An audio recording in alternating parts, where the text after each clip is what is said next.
What's touched me more than anything, I think, is the sacrifice that people will make to sow the seeds who want to harvest, and they've sown the seeds into this work. And the people in our church have been so faithful and so loyal. We're not very big church at all, but to have achieved this within a congregation the size it is a miracle in itself.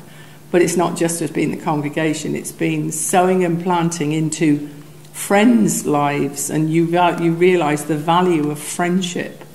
And then you don't realise when you're sowing seeds into people's lives as your friends, that when you need something, then you have got something for them to draw on from them, and they want to be a part of it. Absolutely. And I think that's what I value more than anything, is the friendships we've made in the last 30 odd years since Stephen became a Christian. It's been, and these friends are, they really are Christian friends. Yes. Are friends for life. We're going to spend eternity together as well, but the wonderful part is that you can have a little bit of eternity down here if you really care for your friends, as Jesus said. Jesus said, I call you my friend, and Jesus was the first friend that we know as a Christian. And I just want to say thank you and value how much we value the friendships we've made in the body of Christ, especially the ones within our church. We aren't just the pastor, we're their friends as well. We've also made friends outside of the church. We're partners with several ministries, and we help other ministries to achieve their aims by sowing into their lives. And we know that when we've been sowing and sowing and sowing, it doesn't seem to be doing anything.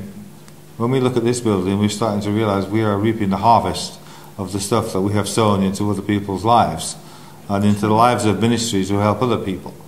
And so we're just grateful for any opportunity to sow, because we do believe in seed time and harvest shall not cease, and we continue to believe that. Going through the process of redoing this building up has really taught me the lesson about seed time and harvest in Genesis, that it will never fail, because way back, how many years ago was it you got that revelation of sowing the seed? That has to be a good 12, 15 years ago. Yeah. We believe in God for £1 million, because we sowed some seeds out of our own finances when Stephen left the army, and we believed God for a building cash paid, our home cash paid, and a vehicle cash paid.